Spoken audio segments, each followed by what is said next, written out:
Olá, tudo bem? Começa agora mais um podcast Talk Mais, o podcast do portal SP Rio Mais. Eu sou Poliana Vitorino e ao meu lado na apresentação, Gabriel Duarte. Olá, Poli, tudo bem? Bom dia. Bom, as eleições já se encerraram, mas todo mundo está interessado para saber da hora que a política realmente começa. E é por isso que hoje nós estamos aqui para entrevistar Carlos Abranches, vereador eleito do Partido Cidadania, com 5.852 votos. Ele vai falar aqui para a gente, né, sobre as propostas, sobre os planos aí que ele tem para o governo. Muito bem-vindo. Bom dia a vocês, Poliana, bom dia, Gabriel, bom dia a todo mundo que acompanha esse Talk Mais aqui. É um prazer estar com vocês aqui para a gente poder conversar sobre esse assunto que tanto nos envolve, né, nos apaixona, né? Na realidade, talvez se a gente pudesse colocar uma palavra a mais nesse contexto, a política que começa agora, na verdade a política nunca termina, né? Todo ato nosso é um pouco político, né? Se eu tomo uma decisão na minha rua que vai beneficiar o meu vizinho, eu estou sendo político. Sim. E volto lá na filosofia que a política era a arte de você fazer o melhor pela polis, pela cidade, né? Estamos aqui para isso. Com certeza. E quero saber de você, né? Qual o sentimento de ser um vereador novo, né? A gente vê sempre muitos vereadores reeleitos. Você é um vereador novo aí na área. Conta pra gente um pouco sobre esse sentimento. É um sentimento de gratidão. Eu só estou aqui sendo entrevistado por vocês porque a cidade me outorgou esse voto de confiança. Estou recebendo do cidadão joseense, do eleitor joseense, essa oportunidade de oferecer durante esses 4 anos de mandato, oferecer o melhor que eu puder com os recursos que eu tenho. Recursos intelectuais, recursos culturais, tudo que eu estudei na minha vida, toda a minha dedicação a causas sociais apareceram para que o eleitor pudesse confiar a mim esses 4 anos. Então, é um sentimento de confiança e de expectativa, né? Porque o mandato começa em 2025, mas na prática já começou, menino. O pessoal já encontra na rua e já age como se eu fosse vereadora. Mas você vê o grau de expectativa das pessoas. Sim. Então a gente tem que realmente atender, como eu sempre fiz ao longo da minha carreira de jornalista, como vocês são. Jornalista de televisão tem um impacto, né? Ele aparece na casa das pessoas.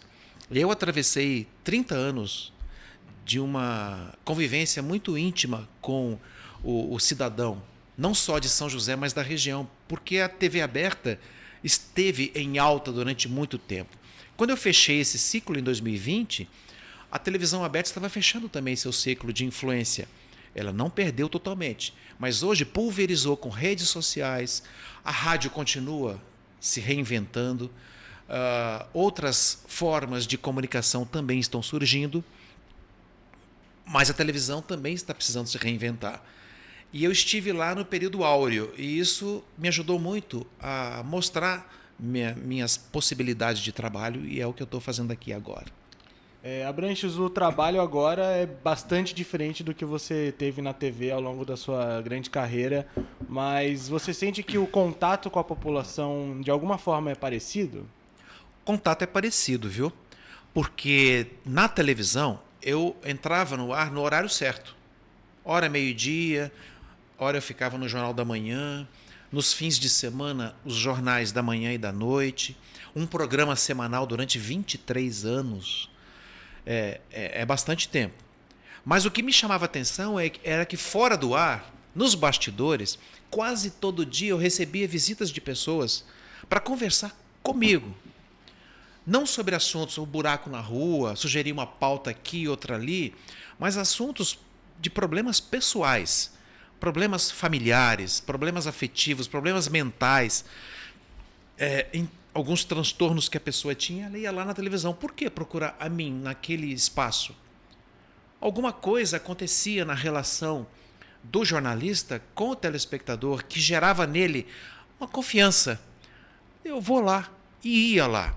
A televisão tem essa magia de fazer essa coisa do microfone, o cinegrafista, você entrando ao vivo para uma multidão de pessoas.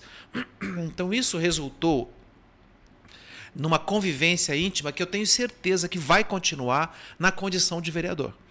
Muitas necessidades já estão aparecendo. Só que agora a dinâmica é outra. O que o vereador faz? O vereador ele não trabalha no varejo só. O que é o varejo? Eu preciso de uma ajuda aqui no pronto-socorro. Eu tenho a possibilidade de ir ao pronto-socorro e perguntar lá, porque eu tenho autoridade para isso, eu posso entrar lá. A lei me dá esse direito de entrar para ver o que está acontecendo, para que aquela pessoa que está reclamando, morador da cidade, e que me procurou, ele me pediu para dar uma ajuda. Não para colocá-lo na frente dos outros, mas para entender, pode acelerar o processo? O que está acontecendo? Eu posso fazer isso. Mas o vereador atua no atacado. O vereador prepara um projeto de lei para ajudar a cidade como um todo. É essa a visão que o eleitor precisa ter. Que o seu vereador eleito, que ele quer que o represente na Câmara, tem possibilidade de elaborar um bom projeto, pensar em algo que vai ser bom para todo mundo, e não no particular, mas no coletivo. Essa é a nossa ideia. Cabe ao vereador, além de legislar, isso significa legislar, criar leis, propostas para que a cidade cumpra e melhore, seja mais próspera, cresça em harmonia. Mas também fazer o que eu falei anteriormente, fiscalizar lá junto ao poder público, na prefeitura, o executivo, se o executivo está executando do jeito que precisa. Essa é a função de um bom vereador. É isso que nós queremos fazer. Acompanhar para que a resposta do poder público chegue mais rápido a quem vai bater lá na porta do gabinete e cobrar do vereador uma melhoria na sua rua, no seu bairro, no fornecimento de água, no fornecimento da luz. A gente tem que acompanhar tudo isso. Numa escola melhor para o seu filho, numa unidade básica de saúde construída lá na sua região mais próxima. É isso que nós queremos fazer. E aí, durante a campanha, qual foi a maior demanda assim, que você conseguiu perceber da população? Sempre em torno dos mesmos temas. Educação mais rápida, mais eficaz para a família. Um atendimento no posto de saúde que tenha as especialidades oferecidas. Muita gente reclamando que vai e não tem o que ela precisa. Ela tem que recorrer ao centro da cidade com os devidos encaminhamentos. Demora no atendimento, às vezes de 1 ano, 2 anos esperando. Aí a doença já tomou conta. Então, qual é a ideia o que nós ouvimos muito? Problemas de saúde, problemas de educação, problemas de transporte, má qualidade no oferecimento ao transporte público. Tudo isso a gente escutou muito ao longo da campanha. Ajuda a gente nesse ponto, claro. Cabe ao trabalho do vereador ficar atento a isso. Quando houver uma proposta vinda do executivo, a gente analisar com critério, com responsabilidade, para, na hora de dar um voto, o vereador tem um voto, somar forças para que o executivo cumpra com competência aquilo que ele se propõe cumprir. Abranches, e você está falando muito dessa função do vereador como agente do povo, né? Uhum. O PL anunciou, agora há pouco, que os vereadores eleitos serão uma oposição construtiva ao governo Anderson. Você faz parte do Cidadania, então está dentro dessa coligação também. Eu queria saber como que você se encaixa na Câmara no ano que vem. Qual que será a sua posição? É importante a gente fazer uma consideração aqui até didática para entender como é que funciona. Uma coisa é uma coligação, outra coisa é uma federação. A coligação é uma combinação de partidos em torno de um candidato para apoiá-lo para que ele possa ganhar uma eleição. Houve uma coligação da federação do PSDB com Cidadania com outros partidos, como o Mobiliza, Novo, PL, houve uma combinação com esses partidos que se chama coligação, que não significa uma definição de princípios iguais. Acabada a eleição, a coligação se desvincula e cada um segue o seu propósito de apoio. O PL tomou a decisão dele, não cabe mais à federação PSDB Cidadania tomar alguma posição parecida, porque não temos a necessidade de manter essa coligação, não há necessidade. O que nós temos em nome da federação é uma oposição crítica. E isso foi definido também em documento oficial, que significa o quê? Na hora que tiver que criticar, a gente critica. Na hora que nós identificarmos o que for melhor para a cidade, a gente apoia. É isso, essa é uma oposição. Até a oposição, no mundo moderno, precisa ser revista. Precisa ser inteligentemente administrada. Isso significa o quê? Não fazer oposição pela oposição. Se tem governo, eu sou contra. Não. Por birra, né? Por birra, por picuinha, não. Às vezes, por uma oposição ideológica. O que eu tenho a defender é uma comunidade que nos elegeu, que nos escolheu para defendê-la. Então, eu estou de olho naquilo que for melhor para essa comunidade. Eu estou atento às dores e às necessidades de quem disse: eu confio em você para nos defender lá dentro. E a gente vai fazer todo o possível. Às vezes, o que a gente pode fazer não é o suficiente para ajudar parcelas da comunidade. Mas a comunidade precisa saber que a gente está atento a fazer uma oposição inteligente, uma oposição proativa. E é a isso que nós nos propomos. Certo. E agora falando sobre propostas para diferentes áreas, você é psicanalista também, músico. Sim. Um monte e de também coisa, mulher, você outras nem coisas imagina. que a gente conversou ali nos bastidores, Isso. celebrante de casamento, palestrante e tudo mais. Mas falando agora sobre a saúde, eu queria saber qual visão você tem como psicanalista das políticas públicas de saúde mental que nós temos na cidade e quais são as suas propostas para isso. Muito aquém do que a cidade precisa e merece. A quantidade de leitos, em torno de 40 leitos, é muito pouco para quem precisa de mais. A cidade tem parceria com o Hospital Francisca Júlia, por exemplo, para onde já encaminhei alguns pacientes meus no meu consultório de psicanálise. Foram devidamente atendidos, participei de todo o trâmite, que é demorado, delicado, mas precisa de mais atendimento, de mais acolhimento. Então, essa proposta de uma saúde mental que acolha realmente as necessidades de uma população que está no movimento crescente de transtornos, de incômodos, de distúrbios emocionais, com excesso de ansiedade, crises de ansiedade, de pânico, a gente tem visto muito, o estresse exagerado, depressão, ideações suicidas, tudo isso a gente acompanha com muita preocupação. Então, é forte a minha presença junto a instituições que cuidam desse público. O CVV, por exemplo, o Centro de Valorização da Vida, que eu sempre apoiei ao longo de décadas no trabalho que eles realizam de benefício, não só em São José, mas no Brasil inteiro. Isso é um olhar muito especial que a gente precisa ter e uma fiscalização rigorosa, com propostas que vão ser apresentadas para ampliar o alcance das pessoas que necessitam desse atendimento.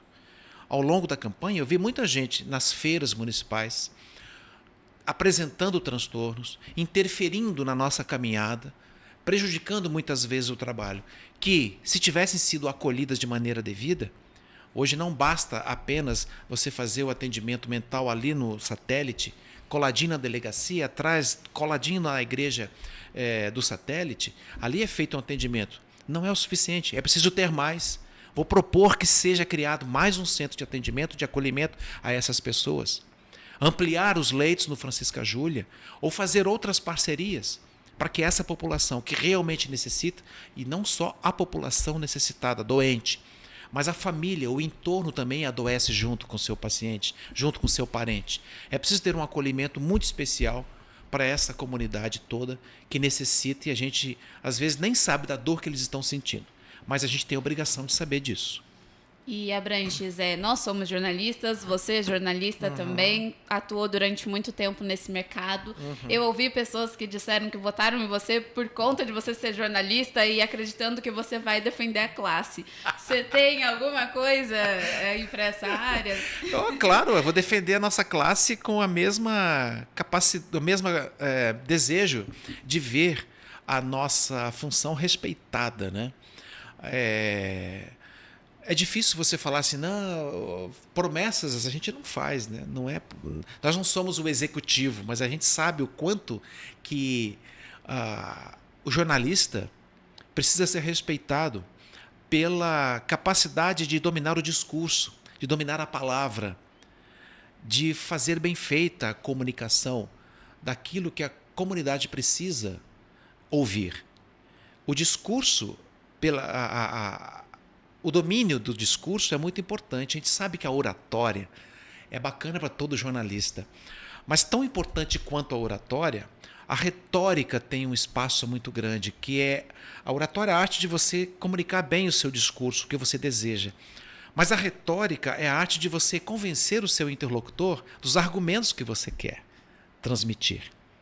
E é nesse ponto que eu quero trabalhar para que a nossa classe seja muito bem vista e seja respeitada na Câmara, para que a gente possa não apenas ilustrar de maneira devida, mas também de convencer da maneira necessária para a gente poder levar um projeto a ser aprovado, trazer os parceiros da Câmara a votar a favor de determinados projetos e por que não incluir também um respeito à nossa função. Eu tenho por mim a necessidade de contratar um jornalista para trabalhar no meu gabinete, para que a comunicação com os veículos de imprensa, o registro nas redes sociais, transforme esse mandato num mandato visualmente agradável, atraente, convincente. Essa é a arte visual da retórica. Hoje em dia não podemos desprezar isso. Esse é o mandato que se pretende ser um mandato de rua, um mandato que vai lá na comunidade, conversar com os líderes de bairro. É assim que a gente precisa transformar qualquer decisão numa decisão sentida, vivida. E para isso o jornalista precisa estar presente. O videomaker precisa estar presente.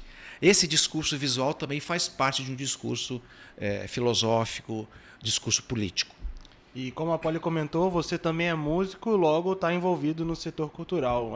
Em São José vive uma boa fase da cultura de modo geral. Agora em setembro a gente acabou de sair da FLIM, né, a Festa Literária Musical aqui da cidade.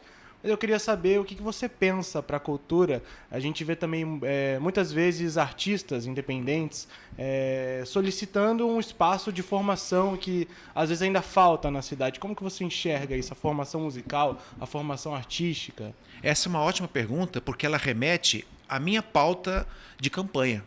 A cultura fez parte da minha pauta de campanha e vai continuar sendo.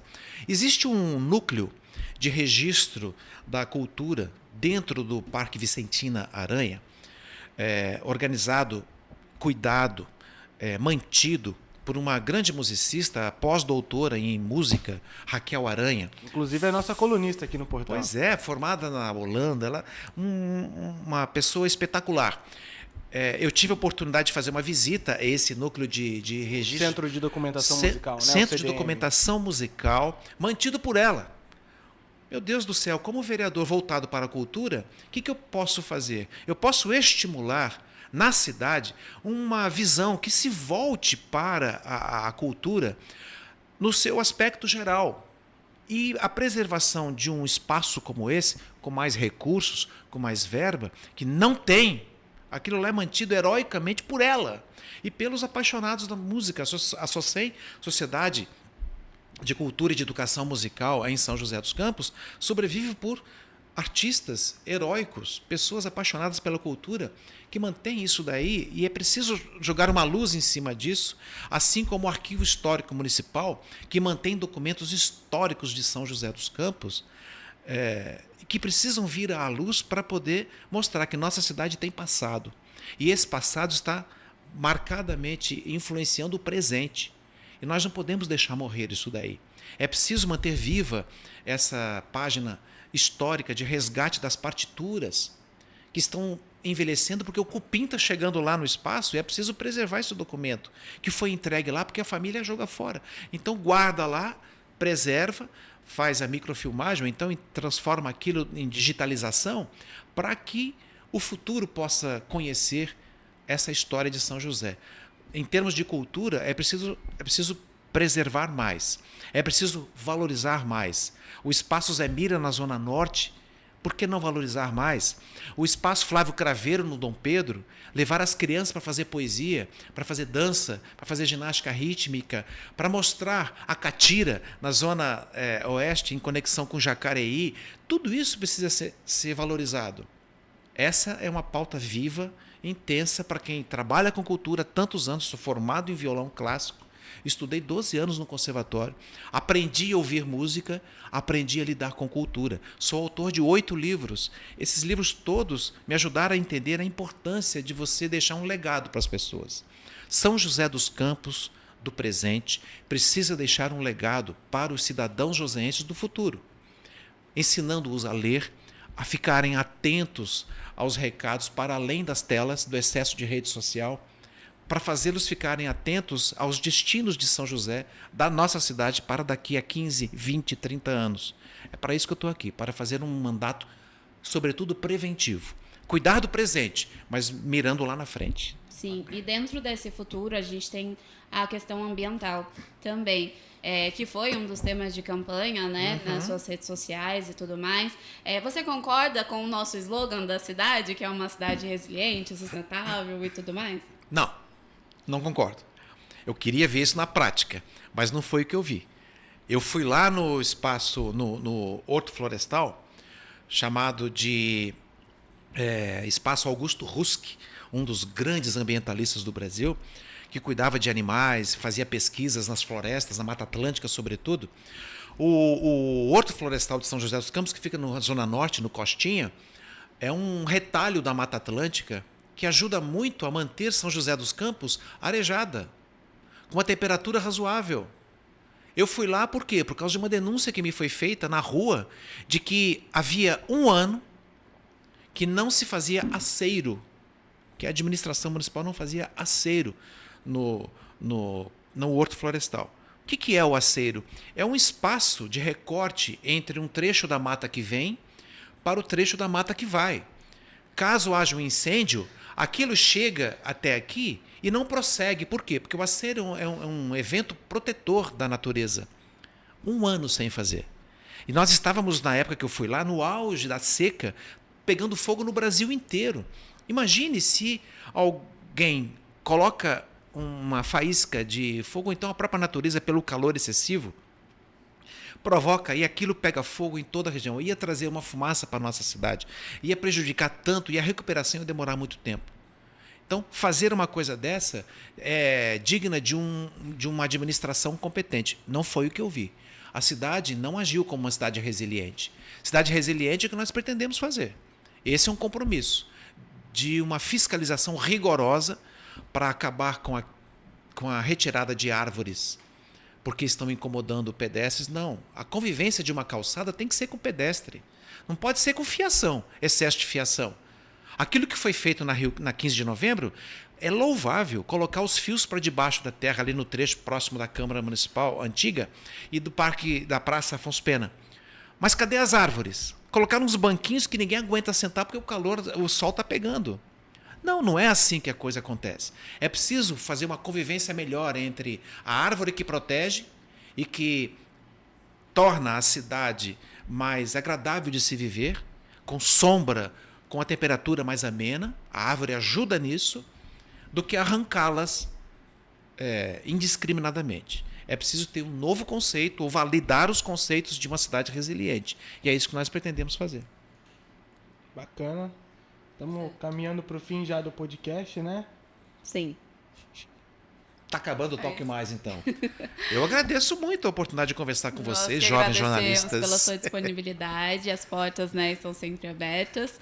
Muito obrigada pela sua E a participação. gente quer fazer novas perguntas depois que assumir também tudo na Câmara e os primeiros dias como vereador vierem, para a gente poder acompanhar o trabalho e também estar em cima verificando e você propondo coisas novas para a gente, para a cidade.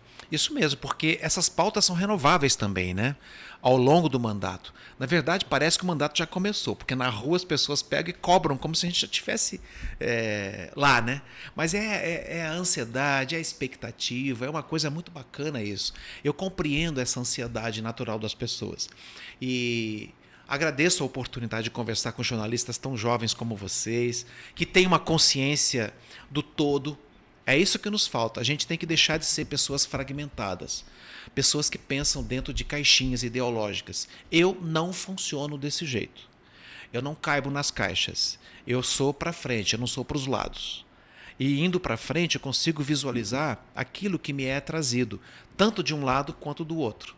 Se a gente conseguir colocar isso em forma de uma linguagem eficiente, eficaz dentro da Câmara, como comunicador, vereador, a gente consegue fazer o nosso mandato ser mais próximo das pessoas. E eu quero estar presente com vocês à medida que essas pautas forem brotando também.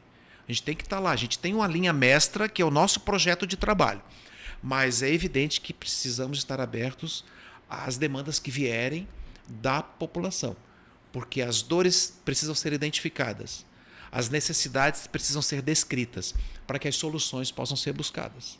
E a gente está aí para isso. Já sabe qual que é o gabinete para o povo poder ir lá? Não sei, não. Eu não vou falar agora, não. Deixa para depois. A gente vai, com certeza, ficar atento. As pessoas poderão visitar lá no plenário, lá em cima, né, para poder assistir às sessões, poder acompanhar. A gente está aí para isso mesmo, para manter essa conversa aberta, ativa, democrática, e os canais vão ficar muito claros, abertos, quando a gente assumir o mandato a partir do ano que vem. Obrigada. Tá bom? Termina agora mais um podcast Talk Mais, o podcast do portal SP Rio Mais. Essa entrevista fica disponível lá no nosso portal e também no YouTube e nas demais plataformas de streaming. Até a próxima!